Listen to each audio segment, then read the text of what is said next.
sudah ada yang nonton.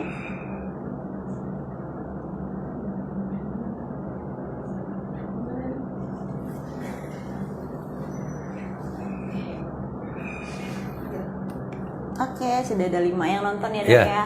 Jadi 12.59 kita bisa mulai aja ya. Kita mulai aja, Dok ya. Oke. Bismillahirrahmanirrahim. Assalamualaikum warahmatullahi wabarakatuh. Selamat siang sobat sehat semuanya dimanapun kalian berada. Siang hari ini kita akan saya perkenalkan dulu, nama saya adalah Dr. Sri Mariana. Saya dokter umum di Rumah Sakit Pelabuhan Jakarta, dan di sebelah saya sudah ada Dr. Hanafi, dokter spesialis paru, salah satu dokter senior di rumah sakit kami, dokter terbaik lah di rumah sakit kami. Oke. Ya, jadi hari ini Dok kita akan membahas mengenai TB ya Dok ya. Jadi mengenal lebih jauh TBC itu ya. Nah, jadi memang TBC ini yang kita tahu kan ya Dok, orang-orang tuh banyak yang cuma tahu oh ini penyakit paru sebenarnya dia nggak tahu Dok. Nah, kita akan bahas tuntas di sini ya Dok ya. Oke, sebelumnya dokter gimana Dok, sehat hari ini Dok? Sehat, alhamdulillah sehat. Baik, oke. Kita langsung saja ya Dok ke topiknya ya Dok ya. Tidak perlu lama-lama. Baik, jadi pertama mungkin kita akan tanya dulu nih Dok mengenai sebenarnya TB paru itu apa sih dokter? Dan silakan dokter mohon dipaparkan mungkin untuk teman-teman sobat sehat di rumah Dok. Terima kasih. Assalamualaikum warahmatullahi wabarakatuh. Saya Dr. Hanafi, dokter paru-paru Rumah Sakit Pelabuhan. Nah, ini ingin memaparkan sedikit apa sih TB. Memang orang awam hanya mengetahui bahwa TB itu hanya di paru ya. Memang sudah sebagian besar TB kena di paru. Tetapi kuman tuberkulosis itu bukan hanya di paru saja. Bisa boleh dibilang dari ujung kaki sampai ujung rambut gitu ya. Yang banyak kendalanya juga di sini kita temukan di Jakarta di Rumah Sakit Pelabuhan ini di daerah utara ya. Itu suka ada kelenjar TB di benjolan itu di leher. Biasanya sih yang lebih sering pada tembulan benjolan di leher itu anak-anak ya, anak-anak. Tapi dewasa juga banyak ya di sini kasus-kasusnya TB di kelenjar ya. Kalau kita anak-anak misalnya usianya masih atau dewasa muda masih reproduktif itu boleh dibilang kalau ada kelenjar di sini pembesaran kelenjar boleh bilang kita bilang 90% itu kuman tuberkulosis. Bisa juga di luar itu yang kemungkinan keganasan yaitu limfoma. Tapi yang umumnya banyaknya tuberkulosis. Oleh sebab itu kita butuh pemeriksaan lebih lanjut ya. Di antaranya ronsen foto. Kalau ada kelenjar itu kita minta bantuan bedah untuk biopsi. Itu yang ada yang banyak gitu ya. Kedua yang terbanyak juga mengenai sumsum tulang belakang. Tulang belakang. Nah, itu bisa paru-parunya bersih bisa ke sana. Ya, itu yang banyak yang kita temukan ya. Selain itu juga bisa ditemukan di kulit, di mata. Kan kok di mata ada? Iya, memang di mata ada. Ya. Jadi itulah yang banyak juga yang saya ditemukan di sini itu sampai di sel telur perempuan juga kita pernah nemukan, di buah sakar laki-laki juga kita pernah temukan juga dapat kasusnya ya.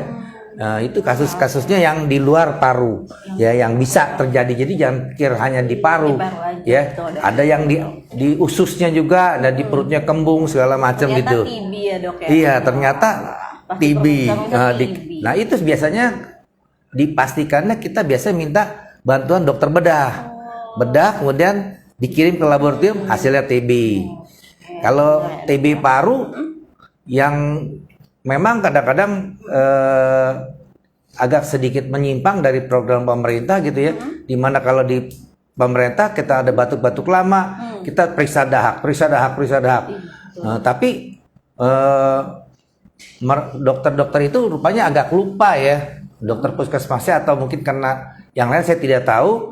Nah, kalau si diperiksa dahaknya tidak negatif ya, diperiksa dahak negatif di paru mengenai TB paru itu negatif, kita masih batuk terus ya, kita harus ronsen foto sebenarnya Ya, ronsen ya dok. Ronsen torak foto. Kalau dengan ronsen itu biasanya kalau memang TBC walaupun BTA negatif bisa ditemukan kelainan. Oke, jadi Hanya harus pakai sputum ya dok. tidak harus selalu sputum, gitu, dok, tapi ya. kita jangan pelit ngomong ya. Jangan pelit ngomong dalam arti kata Dok. ronsen bisa kita temukan misalnya ada dari dokter radiologi bilang TB paru. Nah, kita harus tanya lagi ke orangnya. Ini pernah diobatin atau tidak? Iya, Ya. confirm lagi ke pasien. Kalau dia pernah diobatin selama 6 bulan, dokter radiologi bilang ada TB paru, kita tidak boleh langsung kasih obat TB. Kalau kumannya negatif, tidak boleh diberi obat TB dulu, tidak gitu. perlu ya, dok, ya, sebenarnya, dok. Jadi kadang-kadang dokternya males ngomong, entah kena ketakutan sendiri dengan pasiennya yang TB itu dia. Jadi langsung dari ronsen misalnya TB udah kasih obat TB. Padahal itu orang kalau saya tanyakan di rumah sakit selalu saya tanya bisa 2-3 kali itu diobatin TB karena dengan berdasarkan hanya ronsen saja. Ya. Harus sinkron ya dok. Sinkron. Jadi kalau kita mau ronsen kita harus tanya. Kalau sudah pernah diobatin tidak boleh diberi obat TB gitu. Oke, siap. Ya. Oke, sip. Oke, nah udah jauh banget nih pembahasan. Ya, kita barangkali nih, ada yang mau teman-teman. tanya sampai di Ya. sini nanti. Jadi kalau emang ada pertanyaan mungkin disimpan dulu ya dok ya, ditulis saja Ya. di komen. Nanti kita akan tanyakan di akhir ya dok. Ya, Oke, ya. Dok. Selanjutnya nih dok, sebenarnya penyebab dari penyakit TB paru ini apa sih dok? Penyebabnya yaitu kuman. ya, Kalau orang ya. bilang virus tapi sebenarnya bukan virus, namanya bakteri Mycobacterium tuberculosis, ya. Namanya Mycobacterium. Iya, tuberculosis. kalau Jadi bukan virus ya teman-teman. bukan virus, namanya bakteri. Beda dengan COVID. Kalau COVID kan virus, ya. Kalau TB ini lebih ke kuman. Kuman. Gitu, ya. Oke, nah Kalau- jadi udah tahu nih penyebabnya ya dok. Iya. Ya. Udah tahu penyebabnya TB itu apa. Terus yang selanjutnya nih dok, gejalanya nih dok. Gejalanya tuh gimana dok? Gejala TB itu pada umumnya lah dok. Biar sobat sehat di rumah Gejalanya tahu. dari yang ringan ya, dari mulai kadang-kadang batuk, demam ya. Biasanya orangnya males kalau kita anak-anak nggak mau main, dia biasanya maunya tiduran aja. Lebih ke Lemas ya, dok, letih lesu ya. Oke. Umumnya batuk-batuk ringan sampai yang paling dominan ya, paling dominan kalau kita pada usia muda. Tapi ini ingat ya, Iya. pada usia muda, jadi usia reproduktif diantaranya jadi dari belasan tahun sampai sekitar 35 tahun. Kalau batuk darah itu boleh bilang hampir 90% itu TB. Ya, dok. Ya, di luar itu mungkin bisa penyakit lain bisa, tapi 90% batuk darah pertama kali TB gitu. Ya, itu yang paling untuk usia produktif ya, dok, ya. Oke, jadi untuk sobat sehat yang ada gejala seperti itu ya bisa langsung konsultasikan ke dokternya atau bisa langsung ke dokter Hanafi. Bisa ke dokter Hanafi ada di rumah sakit kita setiap hari Rabu dan Rabu, Kamis, Jumat. Ya, kalau Rabu dan Jumat pagi jam 9 sampai jam 12 ya dok ya. Iya. Kalau untuk Kamisnya itu malam ya. Malam, dok, iya. Oke, lanjut lagi ya dok ya. Udah ada pertanyaan nih dok yang masuk dokter, tapi kayaknya kita akan lanjut ke selanjutnya dulu ya dok. Iya, ya? boleh. Oke, biar nanti terkumpul ya dok ya. Iya. Jadi, nah dok, kita kan udah tahu nih ya dok gejala TB-nya nih. Cuman kan paru-paru itu kan nggak cuma TB ya dok ya. Iya. Sebenarnya yang membedakan gejala TB dengan penyakit paru lain ya dok, yang paling sering deh dok, penyakit paru lain yang paling sering dok. Yang paling sering ya sakit di luar infeksi paru yaitu sakit asma ya, asma dok, ya. Itu gejalanya batuk-batuk juga. Cuman kalau dengan asma biasanya kan kita tidak sebelumnya kita riwayat penyakit batuk seseknya sudah lama ya. Iya. Wah, dari kecil dulu ada dok, ini bapaknya sering batuk-batuk. Ya, jadi atau saudara-saudaranya ada yang batuk-batuk juga. Batuknya terutama malam hari. Kadang-kadang disertai sesak. Kalau pada usia muda memang dengan tanpa pengobatan asma itu bisa sembuh sendiri. Nanti batuk malam, sesak siang hilang. Tapi kalau gejala batuk pada tuberkulosis itu tidak hanya malam, sepanjang hari. Terus-terusan Ya, terus-terusan Dok, batuknya ya. gitu. Ya, jadi itu ya teman-teman yang ngebedain antara TB dan Penyakit asma lain ya, penyakit yang Jadi kalau batuk-batuknya. kalau TB itu batuknya lebih ke batuk Terus-menerus tanpa sesak, tapi bisa juga disertai sesak disertai ya, Dok. kalau yang parah. Tapi ada juga kalau asma dia Asma, batuknya periodik dia, terutama malam hari. Ya, biasanya malam hari. Oke, sip. Selanjutnya nih Dok, kita kan udah tahu ya Dok bedanya apa penyakit TB dengan yang lainnya. Nah, penularannya tuh gimana sih Dok? TB itu sebenarnya Dok? Penularan TB Kenapa kita bisa ketular TB gitu Dok? ya seperti penyakit-penyakit saluran pernapasan dia kita melalui droplet infection. Maksudnya droplet infection ini saya ngomong nih, terus bersin atau batuk ya. Ini kumannya Nyebar gitu keluar. bukan soal nyebar, dia jatuh ke lantai. Jatuh ke Dia tidak bersih, tidak dibersihkan, kuman itu hidup terus. Nah, lain berbeda dengan virus itu ya, yang corona itu. Kalau kuman bakteri TBC itu bisa hidup tahan lama itu di ubin ini, ya dia bisa hidup. Nanti kering, kuman kena bersih ini kena debu naik ke atas, kita kehirup bisa ketularan. Makanya kalau ada tuberkulosis, kalau kita pencarian kasus tuberkulosis di itu, misalnya ada pasien di satu rumah itu, area beberapa meter dari rumah itu, kita sisir untuk cari screening kuman tuberkulosis. Cuman kan itu biayanya besar ya, itu jadi jarang dikerjakannya ya. Jadi yang paling bahaya itu kalau kita seorang pasien tuberkulosis dengan BTA positif, dia batuk lalu dahak meludah sembarangan, itu sangat berbahaya sekali ya. Tumbuh kumannya. Bisa tumbuh kumannya. Makanya kita bisa lihat dibandingkan kenapa yang gak usah jauh-jauh dah di Singapura. Di Singapura itu sama di Jakarta. Di Singapura boleh bilang hampir di bawah 1% dia angka TB-nya. Kalau kita besar sekali ya. Kita nomor 3 di dunia ini. Kenapa di Singapura bisa diberantas? Karena kalau di Singapura itu meludah di luar itu dendanya $1.000. Oh, ada dendanya di luar. Kalau buang sampah $500. Kenapa? Ya, dia itu karena dengan meludah sembarangan itu kuman menyebarkan TB gitu. Bisa berkembang biak gitu ya. Dia bisa menyebar ke orang lain, menularkan orang lain. Beda gitu. dengan virus COVID. Kalau virus COVID berapa jam kena sinar matahari dia mati deh. Seperti itu. Kalau ini dia hidup tahan lama ya. Jadi lebih berbahaya sebenarnya Dok ya TBC ini. Makanya seperti ya lebih berbahaya yang seperti kemarin diuraikan di TV kan oleh Kepala Dokter Paru PDPI di Indonesia Jakarta, itu dia bagian pakarnya juga bahwa itu lebih bahaya TB daripada COVID ya. Karena TB itu dibilang pelan-pelan tapi mematikan gitu ya. Oke, jadi gitu ya sobat sehat ya, jangan meludah sembarangan ya. Jadi kalau bisa kita adakan lah Dok ya, denda seperti itu ya Dok. Kita ajukan ke pemerintah. Iya. Oke, jadi ya itu tadi jangan mudah sembarangan karena itu berbahaya kuman. Kita nggak tahu nih, belum tentu juga nggak ada gejala, nggak taunya. Memang kadang-kadang nggak ada seperti nggak ada gejala. Gitu, ya, kalau orangnya seger buger nih seperti misalnya orangnya kayak saya, itu kadang-kadang kita temukannya pada pasien-pasien MCU. MCU itu medical check up ya. Dia juga ngerasa, dok saya nggak ngerasa apa-apa karena itu yang lesi minimal itu.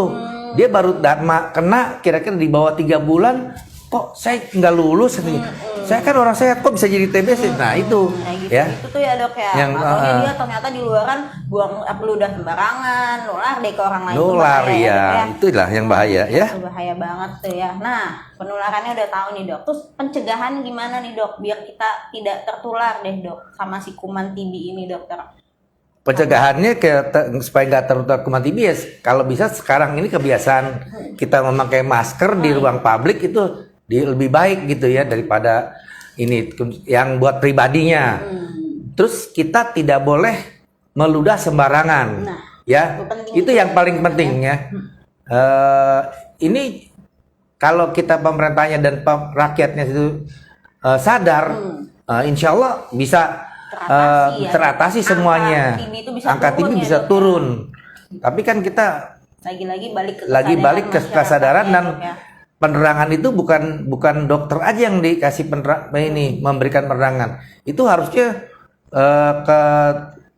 dari guru-guru sekolah dari SD itu dimulain. Ya, harus dijelaskan untuk kebersihan lingkungannya itu harus dari kecil ini kan diajarkan. Ya, betul banget ya dok ya. Mudah-mudahan aja sih dengan Sobat Sehat melihat live kita hari ini ya dok ya, banyak yang mulai sadar ya dok kalau pentingnya menjaga kesehatan. Jaga kesehatan, pakai masker kali itu. Sembarangan, mencuci tangan ya dok ya. Oke, lanjut lagi ya dok. Jadi udah tahu nih gimana caranya biar kita nggak terkena ya dok ya. Terus kalau seandainya nih dok, kita udah terkena nih dok, ya kan dok? Itu harus kemana dok? Obatnya tuh bagaimana dokter?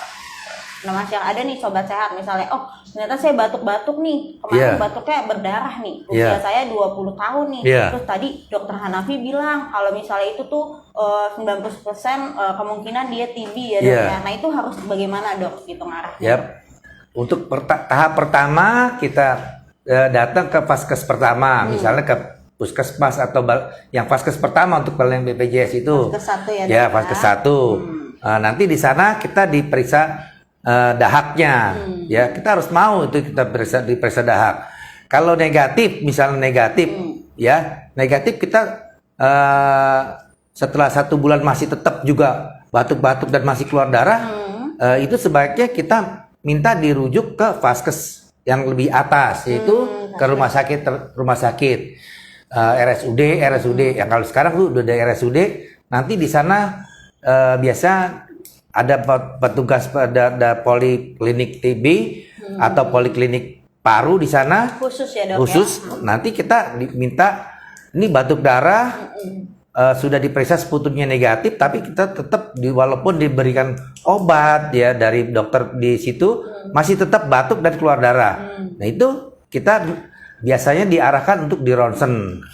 Kalau di ronsennya positif TB walaupun BTA negatif, kita diberi obat TB ya. Kalau dulu waktu itu ya mungkin juga masih berlakukan, kita anamnesa lagi, kita ulang lagi. Apakah pernah sakit TB? Apakah pernah diobatin 6 bulan?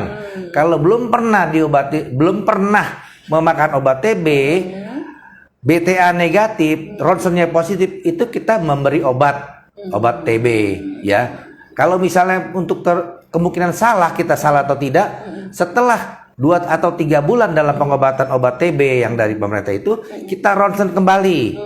Ronsen kembali itu kita lihat ronsen pertama dengan ronsen kedua harus dibandingkan dan dibacakan ke dokter ahli radiologi. Adakah perbaikan atau tidak ada perbaikan?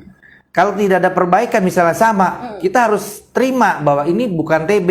Harus berani bilang, ternyata kita ini penyakit ini bukan TB, penyakit yang lain. Kita rujuk mungkin ke yang lebih ahlinya lagi. Ya, bisa kalau kita pikir mungkin ke rumah sakit Persahabatan atau untuk dicari sebabnya kenapa ini BTA negatif tapi batuknya keluar darah segala macam gitu. Dalam 2 bulan ini penyakitnya diobatin tapi sama gitu. Tidak ada perubahan dalam radiologisnya ronsennya dok ya.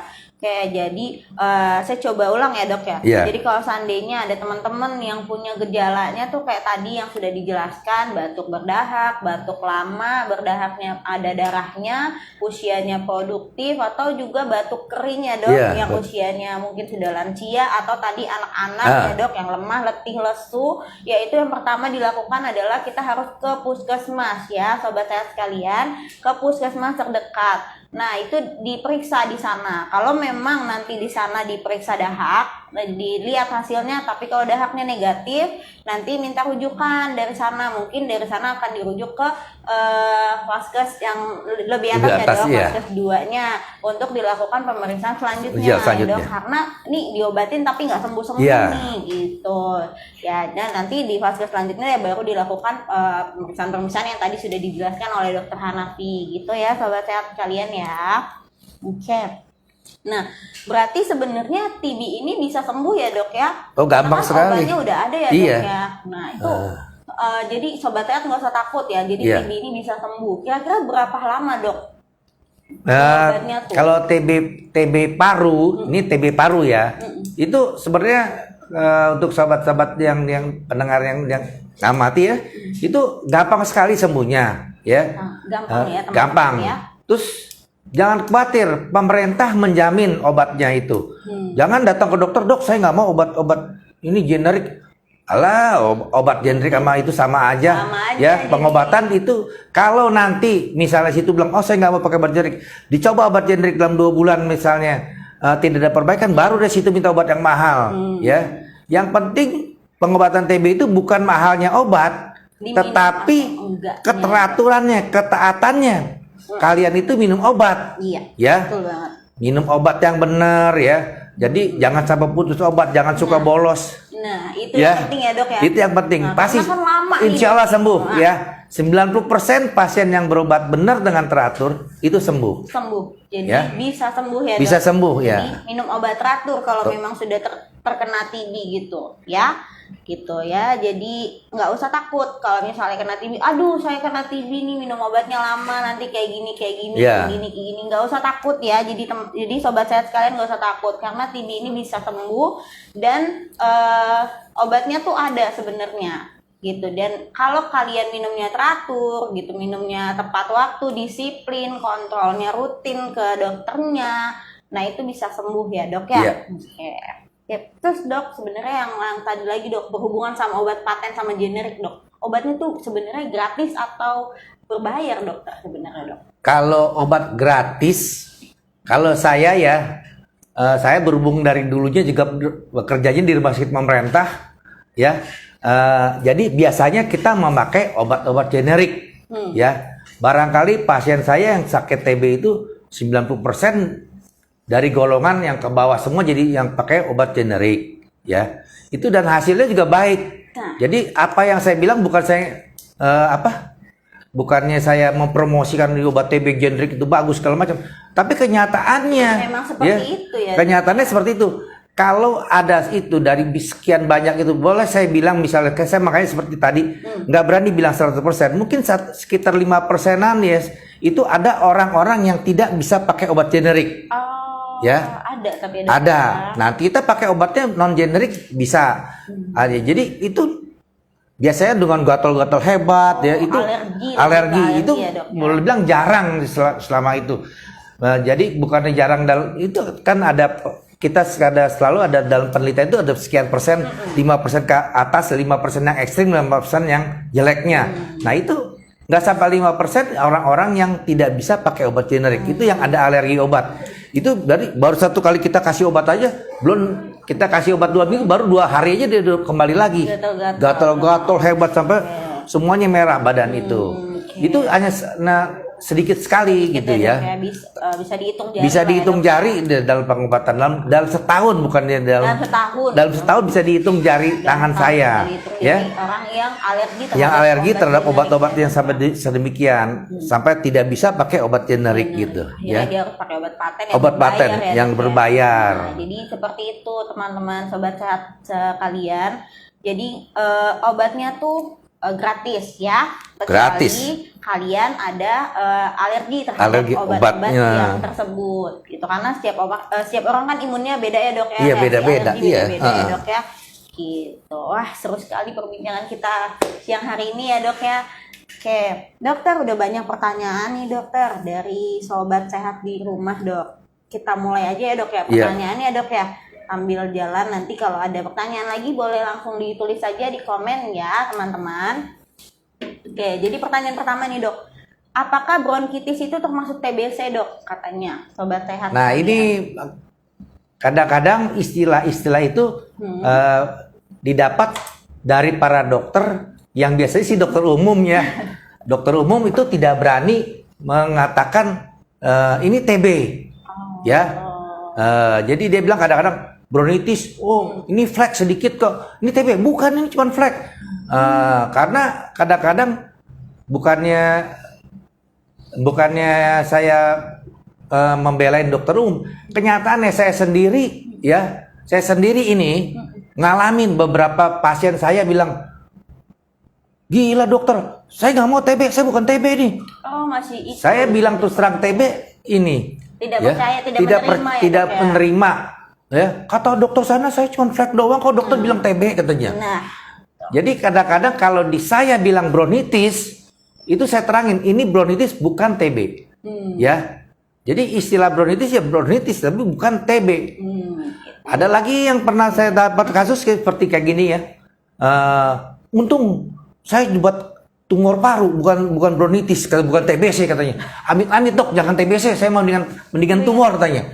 Padahal sebenarnya kasusnya tumor itu lebih berbahaya dan pengobatannya itu susah dibandingkan dengan tuberkulosis.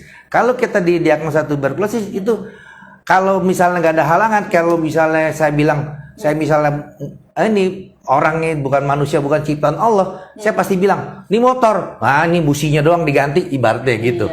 Kalau orang 6 bulan, pasti baik gitu. Sama karena ciptaan Allah bisa aja gagal gitu. Betul. Ya.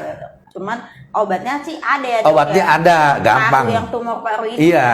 Tumor paru itu yang obatnya macam-macam dan sulit sekali gitu ya. Iya gitu, benar. Jadi gitu ya. Jadi bronkitis itu bukan TB ya. Bukan TB, asal coba ditegaskan dulu kalau dari penerangannya dokter umum. Kalau misalnya dokter paru juga ditanyakan, ini TBC bukan? Bukan dok. Ya udah, berarti benar bronkitis di luar TB gitu ya. Ya, jadi lebih tanyakan lagi ke ahlinya ya. Gitu ya dok ya. Gitu. Oke, lanjut dokter, pertanyaan berikutnya dari @lubisnormal ini.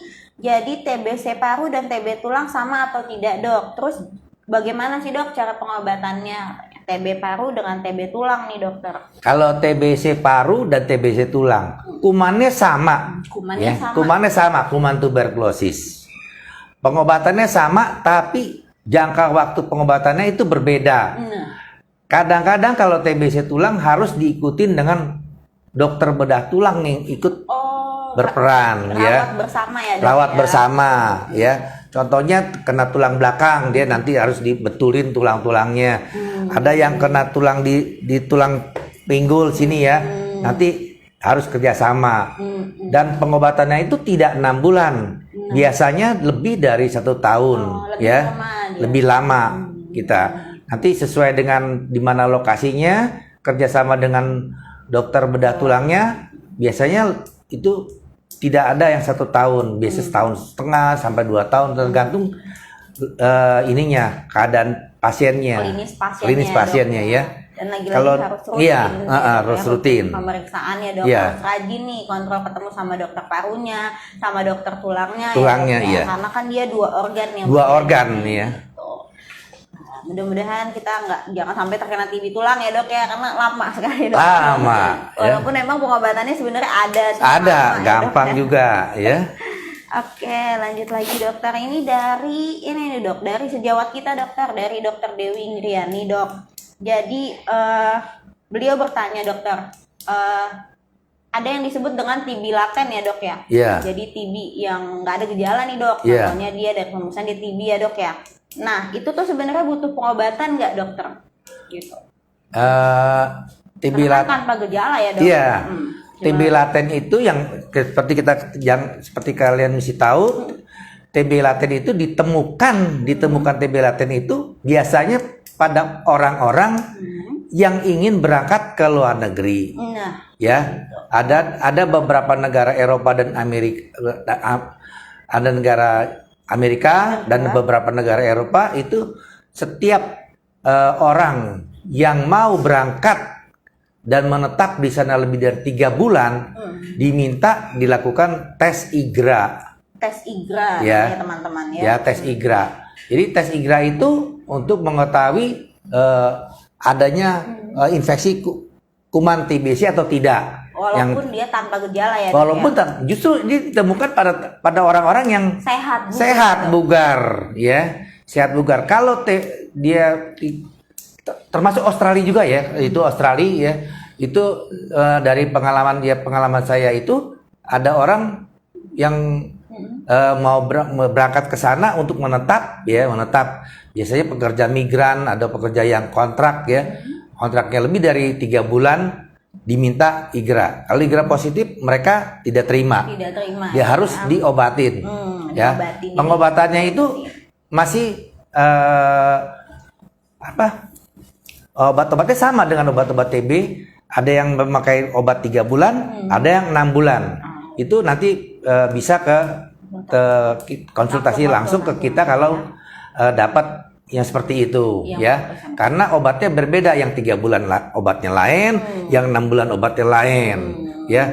Juga kadang-kadang IGRA ini masih dalam, kalau kita di Indonesia, kalau saya pribadi, saya di sini mengetes tes IGRA.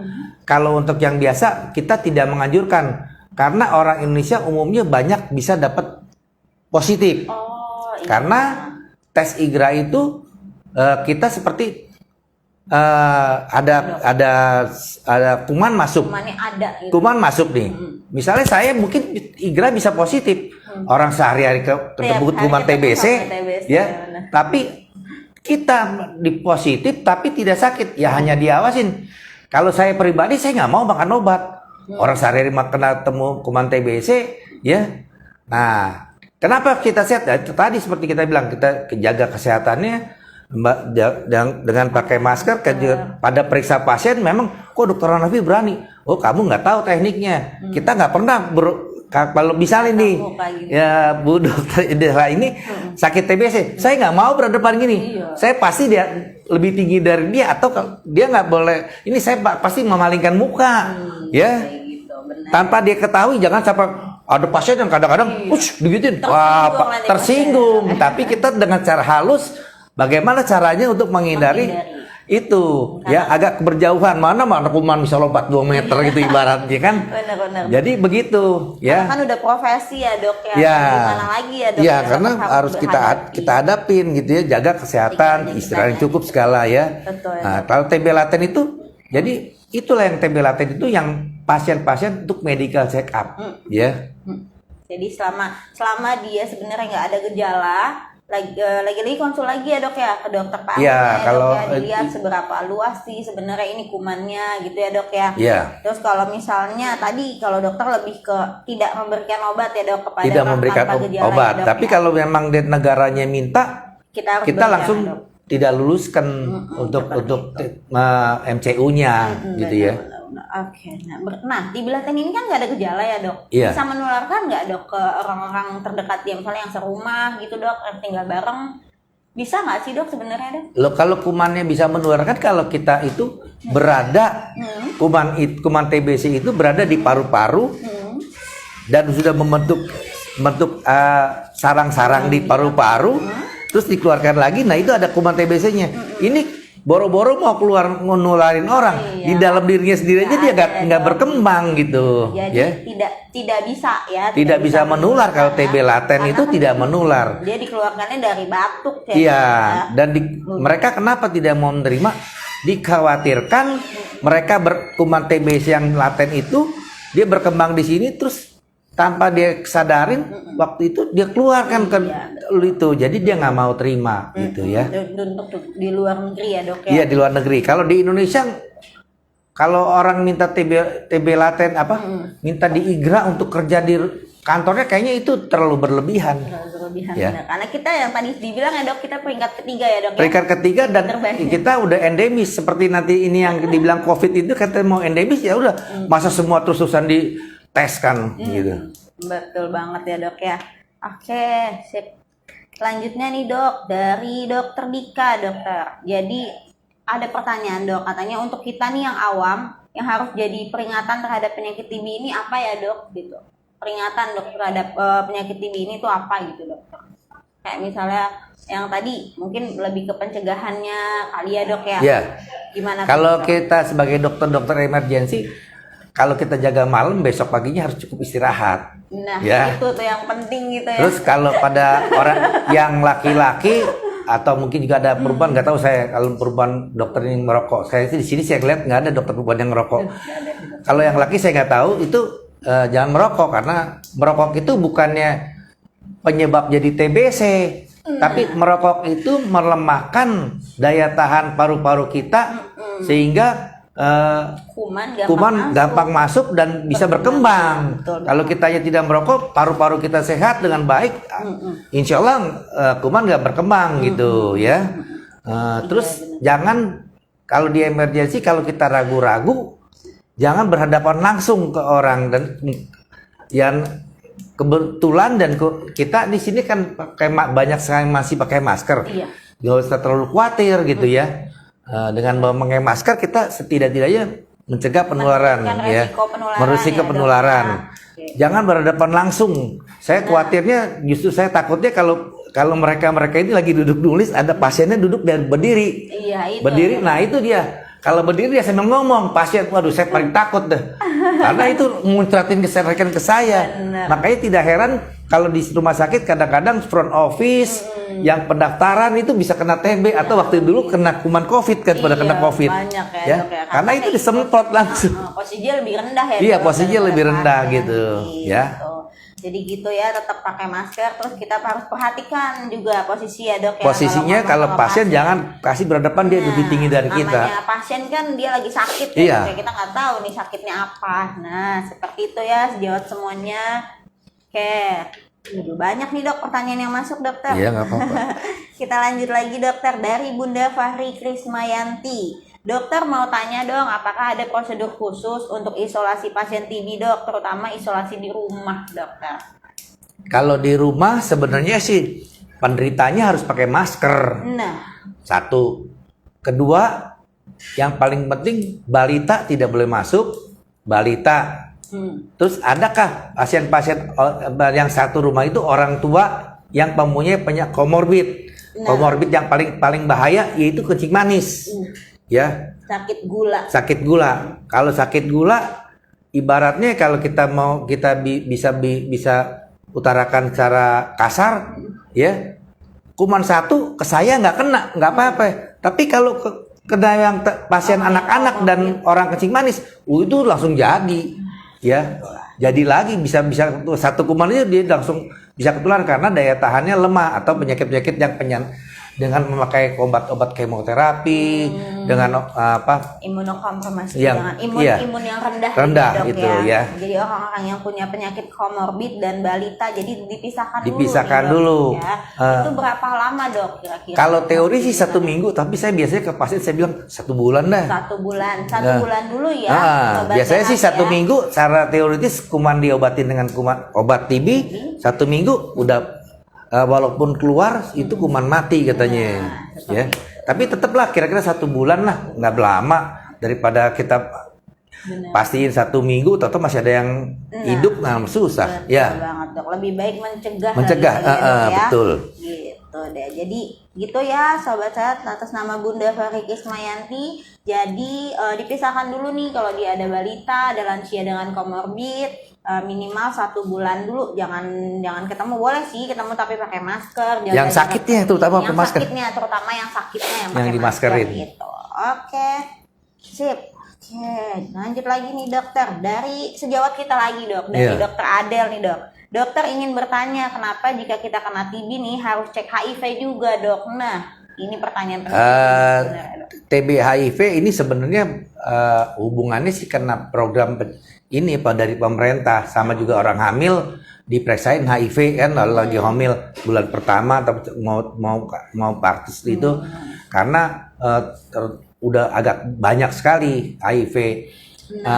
Sedangkan TB itu juga yang tadi saya bilang, kenapa sih TB banyak, daya tahan kita lemah. Makanya saya selalu kalau dalam pengobatan TB pasien itu, Dok minta vitamin, nggak usah perlu vitamin, lu makan sehari minimal 1 telur, minum 2 gelas susu, 2 gelas susu cukup. Nah itu tips dan trik. Iya, itu daya tahan kita yang lemah, daya tahan lemah takutnya diboncengin sama HIV gitu.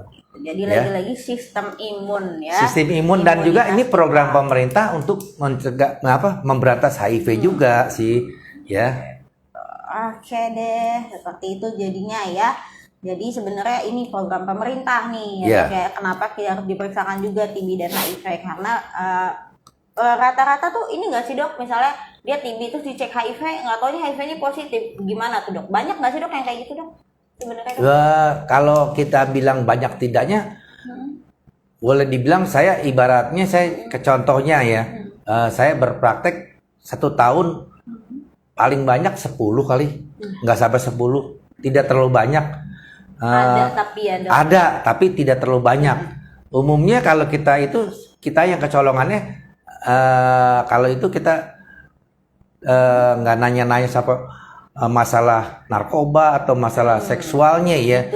Biasanya sih mereka sekarang ini yang belakangan ini bukannya dari narkoba sekarang ini banyaknya dari seksual atau penyimpangan seksual loh. Jadi maksudnya penyimpangan seksual tahu kan, LBGT itu ya, LBGT yang ada itu kalau kelihatan misalnya pasien saya laki-laki agak melambai, kita harus curiga dan itu pasien TB kita periksa HIV. Umumnya bisa jadi positif karena kelainan seksual itu ya.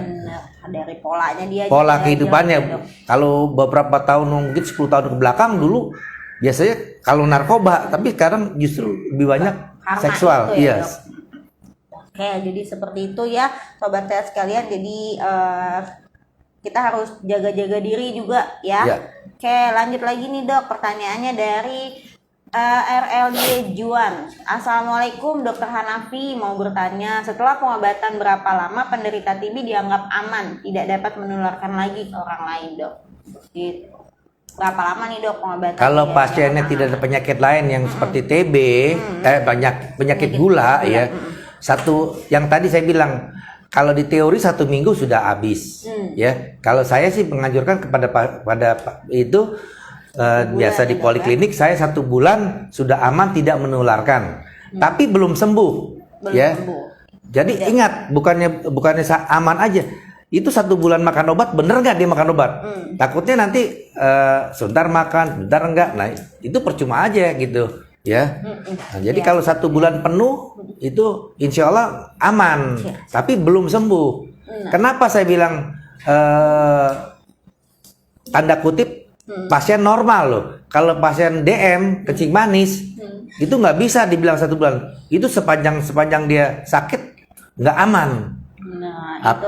Apalagi kalau gulanya istilahnya di atas 300-an ya. Kalau kita periksa di atas 300 itu nggak akan sembuh-sembuh dan juga menular terus gitu ya. Jadi kita pasien TB aman kalau pasiennya tidak ada penyakit penyerta lain. Kalau ada penyakit gula, mesti dua-duanya diawasin. Kalau gulanya tinggi itu bisa positif lagi. Bisa positif lagi ya. Dok ya. Gitu. Pernah saya beberapa pasien itu sudah sembuh, bulan ke-3, bulan ke-4 dia batuk darah, kita cek positif. Jadi ulang lagi ya dok? Diulang lagi. Dan di sini kita ada pasien di sini juga yang berobat, dirawat, baru juga 1 bulan 2 bulan udah sembuh. Masuk lagi total melalui UGD, batuk darah, diperiksa positif lagi. Karena ada gula gitu. Jadi berulang. Ya. Atau mungkin juga dia minum obatnya nggak teratur ya. Nggak teratur, sampai sembuh kok. Itu sembuh. Pasiennya juga memang berobatnya rutin kan. Kalau pasien TB, kenapa saya bilang ini teratur, ini nggak teratur, saya bisa lihat karena kita pakai kartu kan. Kartu kuning. Iya benar. Ya pakai kartu. Teman-teman Ya. Itu sebutannya. Jadi bisa lihat kalau teratur atau tidak teratur bisa kita lihat. Sip. Jadi kita bisa jadi itu ya. Jadi 1 bulan ya dok. 1 bulan kalau pasiennya normal, nggak ada masalah. Lagi dengan catatan dia minum obat teratur. Gitu ya. Gitu. Sip. Oke, ada lagi kan pertanyaan yang masuk dari sobat sehat. Jadi ini pertanyaannya kalau di saya sih ada 1 lagi sih dok. Maaf. Terima kasih. Dari S4326, dokter izin bertanya, untuk pengobatan TB sebaiknya 6 bulan atau 9 bulan dokter? Dan setelah pengobatan apakah masih meminum obat TB? Dan jangka waktu kontrol setelah pengobatan TB selesai dokter tuh kapan gitu dok? Jadi dia nanya obatnya sebenarnya 6 bulan atau 9 bulan nih dok. Terus setelah selesai pengobatan apa masih bisa minum obat? Apakah harus tetap minum obat atau gimana dokter? Katanya dokter. Jadi pengobatan TB umumnya itu kita mengobati sesuai dengan program pemerintah 6 bulan. Ya. Hanya ada special case seperti misalnya pasien-pasien DM itu kita bisa berlangsung sampai 9 bulan, atau penyakit-penyakit TB yang sudah berat. Sudah berat misalnya kalau saya dari kita bisa bilang BTA-nya positif, ronsen parunya itu kiri kanan kena semua, itu bisa 9 bulan bahkan bisa sampai 1 tahun ya, karena kerusakannya parah. Tapi kalau kerusakan yang normal-normal aja seperti tadi saya bilang 6 bulan cukup ya, jadi nggak usah khawatir, 6 bulan sembuh ya. Apalagi dia usia produktif Usia ya, Dok, produktif ya, usianya baik dan kondisi badannya bagus ya, jadi bukannya kurus kering gitu, kurus kecil. Jadi kalau orang Indonesia kita misalnya pasien-pasien yang di bawah 40 kilo itu yang Susah ya, Dok, ya. jelek gitu, Rada-rada gizi jelek. buruk, nah itu bisa sampai 9 bulan gitu ya. Tapi umumnya di saya pasien 6 bulan selesai ya. Dok, ya. Jadi nggak perlu minum obat lagi ya, Dok, kalau udah selesai. Ya, Kalau Dok, ya. sudah selesai, itu kita anjurkan dalam 3 bulan pertama kita kontrol, paling telat 6 bulan. 6 bulan. Terutama kalau dia misalnya ada batuk, gejala batuk. Kalau nggak ada gejala batuk nggak apa-apa. Dan saya biasanya lebih suka kalau pasien di sini, pasien-pasien yang kontrol di kita dengan yang BPJS, itu kita antara 3 sampai 6 bulan kita ulang ronsen lagi untuk memastikan bahwa apa yang kita stop obatnya itu benar-benar. Iya. Dan pasiennya juga, kok dokter udah di stop kok kayaknya nggak, kita masih batuk ada apa kok perubahan gitu. nggak dikasih tambahin obat. Nah itu kita lihat, kita bandingkan fotonya dan nanti kita bacakan ke dokter radiologinya, nanti dia lihat nih fotonya tidak ada perburukan ya. Jadi pasiennya juga senang gitu, ada fotonya, dilihat, oh iya bener dokter udah tidak stop obatnya, kita ronsen lagi, Udah lihat hasilnya bagus, dia akan seneng. Lebih gampang pasien-pasien TB itu lebih gampang di foto ronsen daripada suruh periksa laboratorium misalnya BTA atau darah, susah gitu ya. Nggak tahu dia seneng rupanya karena di foto kelihatan, bisa lihat situ. Bedanya tuh kelihatan gitu. Kelihatan Dok. gitu. Kalau BTA kan kita nggak lihat ya. Nggak lihat orang apa lain sih gitu ya, katanya Dok. itu apaan sih BTA, dia nggak ngerti. Tapi kalau ronsen dia ngerti, oh iya udah benar dok, udah bagus gitu ya, jadi gitu. Seperti itu. Jadi nggak usah takut ya untuk terus kontrol berobat kalau udah terkena penyakit TB. Oke, dokter, sepertinya ini pertanyaan terakhir, dokter.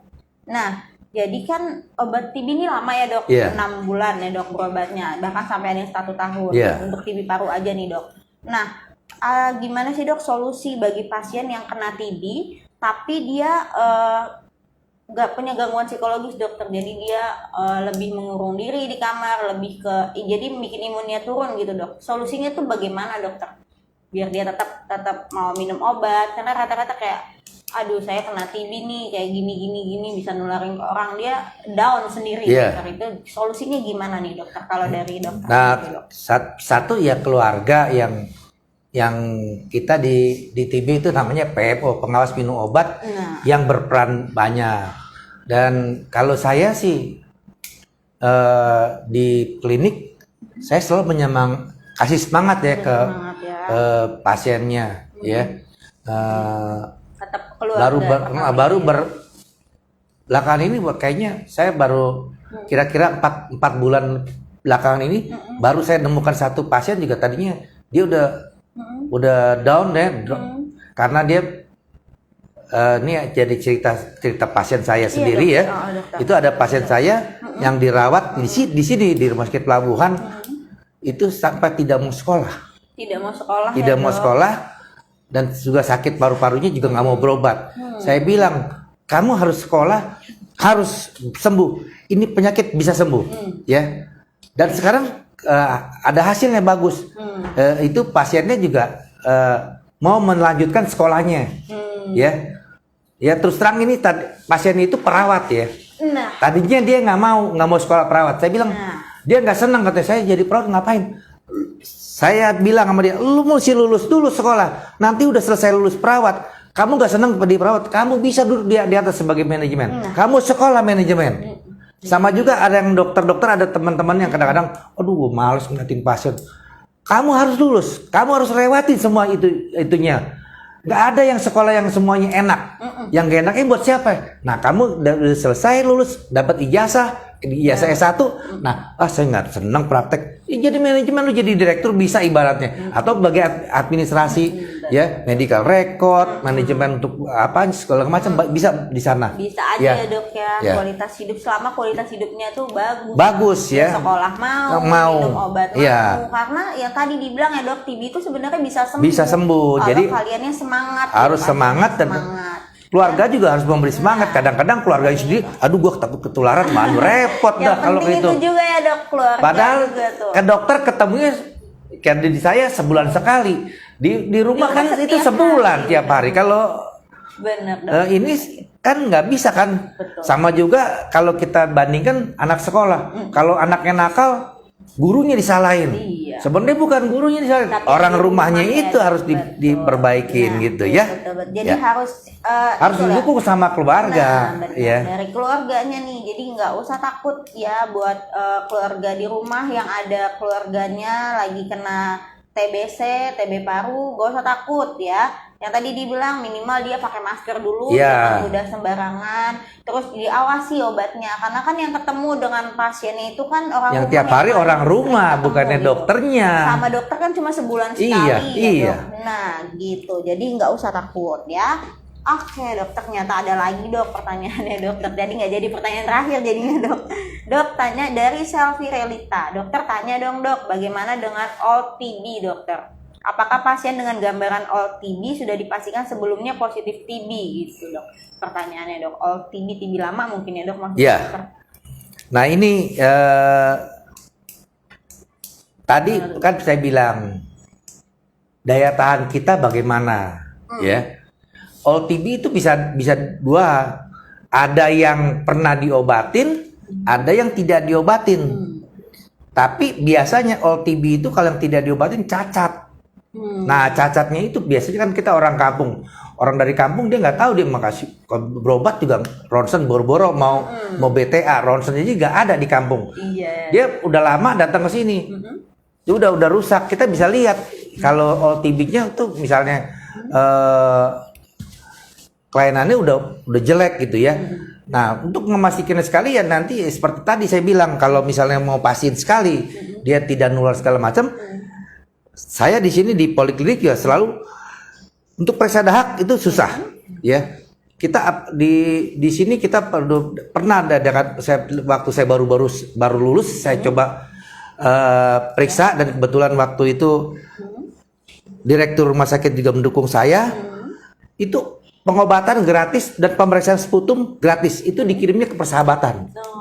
Kalau yang pertama itu bisa semua, ya, periksa sputum. Bulan ketiga dari barangkali kita ambil waktu itu kita kelas sekitar 50-an ya, itu nggak sampai 25 bisa kirim dahak. Setengahnya nggak nyampe ya. Setengahnya nggak nyampe. Air pengobatan paling nggak sampai 10 yang mau keluarin dahaknya. Gitu. Dengan alasan dia tidak bisa, ya, dahaknya nggak bisa keluar. Nggak bisa keluar. Nah, solusinya bagaimana? Kalau dia dahaknya nggak ada, ya udah kita observasi 2 bulan. 2 bulan kita ulang ronsen lagi. Kalau memang ronsennya sama, berarti itu benar-benar bekas TB. Kita bilang bekas TB. Jadi kalau di bahasa ronsennya all TB, kita di bahasa kedokteran di paru bekas TB. Tidak perlu pengobatan. Tidak perlu pengobatan ya dok ya. Itu kalau ronsennya sama ya dok. Sama ya. Ya tadi seperti tadi yang tadi saya bilang, untuk pasien-pasien yang udah sembuh, untuk meyakinkan dia sembuh bahwa tidak belum baik, saya suruh kontrol lagi, nanti kita ronsen lagi biasanya. Ya. Rata-rata ya sama gitu memang. Atau biasanya suka lebih bagus malahan. Ya karena daya tahannya dia berkembang lagi kan jadi lebih tipis ya. Oke deh. Ya jadi gitu ya. Jadi lagi-lagi tergantung sama daya tahan tubuh pasien itu sendiri. Gitu. Jadi ada yang namanya old TB, kalau di dunia medis namanya bekas TB ya dok ya. Oke teman-teman, sepertinya kita sudah nanti ada sebentar. Ada saya mau tambahin. Ya silakan dokter kalau ada yang mau tambahin. Ini yang paling penting ya. Jangan ada pikiran bahwa kalau 1 hari tidak minum obat itu harus diulang.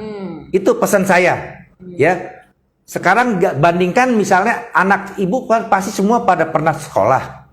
Bolos 1 hari, ngulangnya 1 tahun.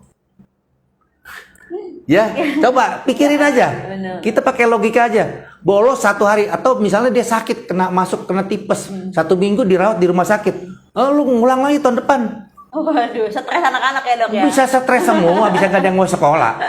Nah demikian juga pasien TB itu kalau setelah 1-2 hari nggak apa-apa, asal jangan kebiasaan. Nanti setelah seminggu, besok setelah seminggu. Lah ya itu banyak bolos sih, otomatis rapotnya merah, mana bisa naik gitu ya. Nah, betul, logikanya jadi gitu, ya. logikanya seperti itu ya. Terus juga jangan makan obat mesti pagi-pagi jam 6. Waduh udah kesiangan, udah stres sendiri. Tidak apa-apa, yang penting kita pagi ya di antara sampai jam 12 siang tuh kita Masih bilang bisa pagi ya, ya, nggak usah khawatir. Juga kadang-kadang yang mau puasa, mungkin orang muslim mau puasa Senin Kemis atau Sahur. bisa kita dibalik itunya nggak ada masalah ya. Masalah yang penting diminum. Yang ya, penting Dok. diminum ya, jangan tiap sampai hari. kalau udah telat 1 sama juga bohong, udah gue berhenti aja minum Jangan obatnya. begitu, Wah ya, nggak Dok, bisa ya. itu Yang tadi ya. dibilang itu kan. Jadi kalau telat 1-2 hari tidak apa-apa. Toh nanti ada penilaian saya sendiri untuk ronsen ke selanjutnya Nah, gitu. lagi-lagi ke dokter Ya. spesialisnya lagi ya dok Ya. ya. Gimana ceritain aja terus terang. Itu aja. Jadi kita bisa perhitungkan kok, bukan jangan dengan khawatir. Betul. Itu aja yang paling utama dari saya. Kadang-kadang pasien udah ketakutan kalau telat, terus kadang-kadang ada nggak mau datang lagi. Karena kadang kita kan ada di telepon ya yang nggak datang. Udah telat dok, malu antar terus saya suruh ngulang lagi katanya. Karena Takut gitu, duluan karena ya, udah Dok. takut dulu, akhirnya jadi drop out. Kalau drop out lah lebih jelek lagi gitu, Itu ya. DO ibaratnya ya dok Iya ya. DO, ya. Itu aja Iya. tambahannya mungkin. Oke deh kalau Ya. begitu sip. Jadi teman-teman kalau ada pertanyaan yang belum terjawab, saya selaku host mohon maaf. Mungkin nanti bisa ditanyakan langsung kepada Dokter Hanafi. Dokter Hanafi praktek di Rumah Sakit Pelabuhan Jakarta setiap hari Rabu, Kamis dan Jumat. Rabu Jumat itu pagi jam 9 sampai jam 12 ya dok ya. Iya. Untuk hari Kamisnya itu sore, praktek Sore. sore ya dok ya, jam 6:30 ya dok Iya. ya.